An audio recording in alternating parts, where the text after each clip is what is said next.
o renal disease po, yung mga dinadialysis, CKD. Yan. Pangatlo, endocrine disorder, yung mga thyroid problem, goiter, hypothyroidism, toxic-goiter, di ba? So, Hashimoto problem, yung mga autoimmune disease.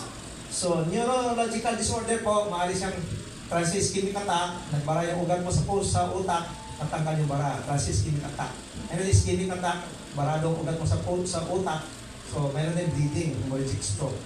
So, yung mga underlying cause, better you have to treat first the underlying cause.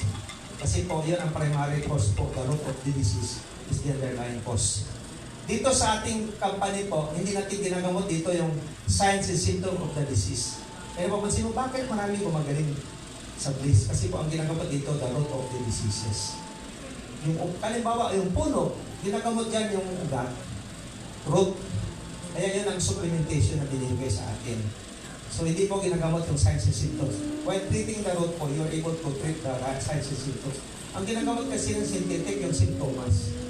Kaya minsan mo, balik-balik, nagdadagdag ng gamot, nagdadagdag ng sakit. Okay? So, next slide. So, bantayan mo, pakita mo 55 or greater than.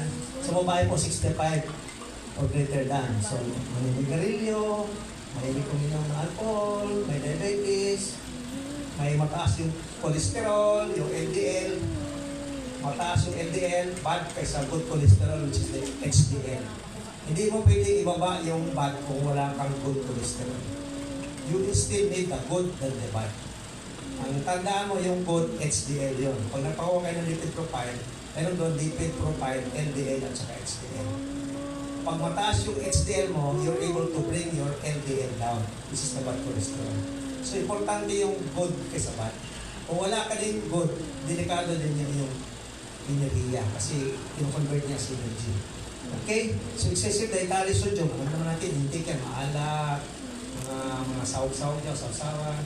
So, bawasan yun. Saka gender, 55 greater than sa lalaki, 65 sa women. So, nakapeg dyan yung mga critical na condition na minsan tumataas yung blood pressure. Okay? So, next slide. So, frequent asymptomatic until severe target organ disease has occurred. Yun ang critical po. Alam mo yung hypertension ay trigor. Wala ka muna maramdaman, then you're able to know na mayroon ng komplikasyon. Kasi po ay hindi kayo nagpapag-blood pressure. So, fatigability, dizziness, palpitation, and dyspnea.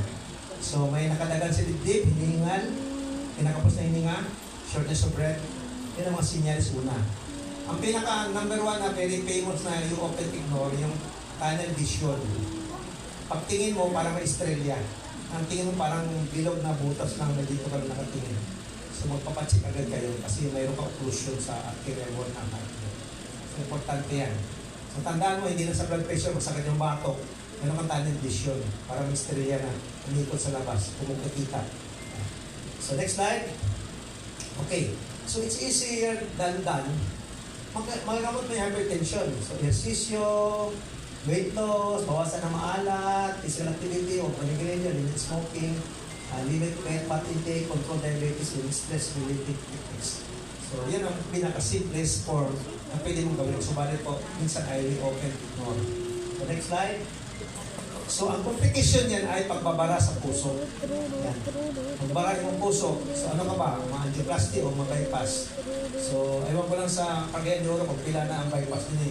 Sa Manila, million. So, pag isa ang bara, 800 to 1 million o 1.2.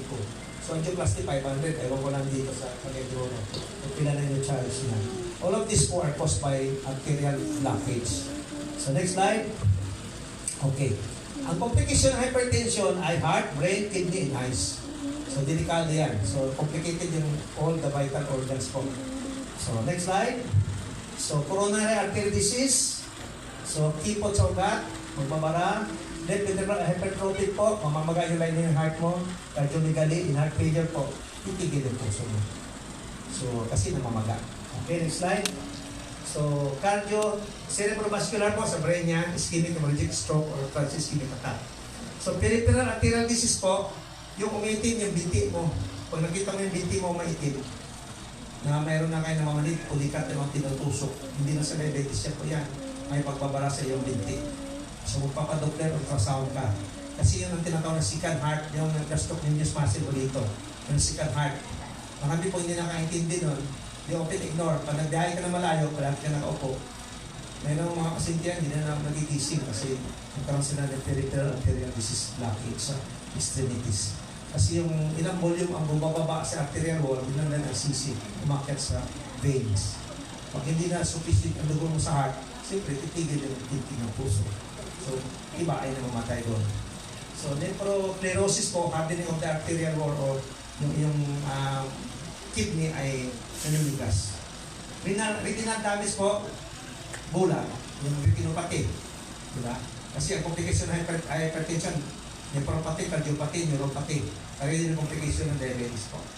So, heart, kidney, and mata. Okay, next slide. Yan. So, brain, dugo, sugar, heart, bulag, kidney failure. So, yun po, lahat ng vital organs po na major ay dinadamage po ng hypertension. Okay, next slide. So, ano yung cholesterol? So, cholesterol. So, kadalasan ng hypertension ay mataas yung cholesterol. So, next slide. So, siya po ay waxy substance made in the liver. So, yung cholesterol mo ay ginagawa din ng liver. Yan. So, other cells po are also found in certain foods. Dietary products, dairy products, eggs, and meat ay mayroong cholesterol. So, you need some cholesterol to function properly. That's what we refer to as HDL, the good cholesterol. Yung good cholesterol po yung may halo. Parang angel siya. Yung bad cholesterol yung may sumay. Yan ang bad cholesterol. Yung good cholesterol, mga salmon, tolabelli, yung mga good cholesterol. Okay. So, ang trabaho niya ay nagpo-produce ng hormone. Yung hormone ng babae, estrogen, progesterone, at saka testosterone ay nakadepende doon sa good cholesterol. Yan. So, siya din ay gumagawa ng vitamin D. Vitamin D. So, maliban sa calcium, kailangan mo ng vitamin D para tumibay yung buto nyo. Kasi pag nagminopause ng babae, siyempre magbibritin yung buto nyo, marurupok siya. So, kailangan ng calcium at vitamin D. So, siya din ay natatrabaho ng bile acid to help digest fats. Kasi tinutulungan niya yung iyong problema sa gallbladder. Kaya meron kang cholelithiasis, gallstones. Kasi, ang problema, tumataas yun yung cholesterol. Yeah. Kasi 85% of gallstones is cholelithiasis ay fats. Yeah. So, but the body also needs limited amount of cholesterol. When there's too much, yun ang problema. So, dapat i-burn mo yung fats na too much. Okay, next slide. Okay. So, yung mga tinatawag dyan na LDL, the bad cholesterol, high density lipoprotein, the good cholesterol. And meron tinatawag na very low density lipoprotein. Pareho din sila ng LDL. Yan. Contains mostly fats and not much protein. Yan. So, triglyceride ay fats din. So, siya po ay nanggaling sa excessive calories intake. Mahilig ka sa spaghetti, kanin, hamburger, pizza pie, mga mataas yung carbs. Yan. So, yan ang triglyceride. Hindi po magbabara sa puso kung walang triglyceride. Kailan mo nang importante, mataas yung cholesterol, mataas pa yung triglyceride para magbara sa puso. Yan. So, next slide. So, madali din siya kumutin. Kung marunong ka mag-diet, weight loss, exercise. Pareho din ang treatment na ginagawa ng hypertension. So, next slide. Okay. As we age po, you're prone to cholesterol build-up kasi lalong pag may edad na tayo, mahirap na mag-exercise, masarap kumain, di ba? Wala ka ng ganang mamasyal, so hindi mo mag-burn agad yung fats. So, diabetes ka pa, namamana. So, ibig sabihin po, yung hypertension, cholesterol, at saka diabetes po ay namana. Pag minamanahan ka na magulang mo ng kotse, bahay, lupa, may kasamang cholesterol, ano ba? Hypertension, at saka diabetes. Yung marami kang minana, yun ang mana na ayaw mong tanggapin. Okay. So, other factors po, may mga gamot na nakakataas ng cholesterol. Yung mga gamot na steroid, nakakadamage ng kidney, ay mayroong fat elevation. Yung gamot na baka very common kayo, mag-inom kayo ng gamot na mga pills, may pills na low dose, nakakadagdag ng fats. Marami pa ibang mga sintetiko na gamot, nakakadagdag ng cholesterol. Okay, next slide. Okay. Ang tawag niya po, hypercholesterolemia. Kasi mataas na. Okay, next slide. Okay. Mayroong link na sinasabi dito, yung sakit, hypercholesterolemia, ay may connection sa sakit sa puso at saka pagbabara sa binti. Yan, clinically proven yan sa Amerika. So, high cholesterol has been linked to diabetes also. Kaya po, yung tatlong yan ay culprit ng sakit. High blood, high cholesterol, and high diabetes. Yung tatlong yan po ay tridor. Okay. So, to manage into this condition, work it out with your doctor. Ayan. So, ako po ay isang consultant ng inyong company. So, you can call me anytime, 24/7. So, yun ang piniteach ko kay Ma'am Beth na kung nandito ko sa place, pwede nyo ko tawagan anytime, 24/7. Pag hindi ako nakasagot po, ng agad-agad, kasi po, natuturo ko sa Fatima Medical Center ng Alisobilisin. So, magantay lang ang few minutes po, sasagutin kayo. Huwag kayo magpapadala po ng load na 200 po, gawin yung 500. So, joke lang yun, huwag kayo magbigay ng load po. Anyway, ino-shoulder ko naman yan.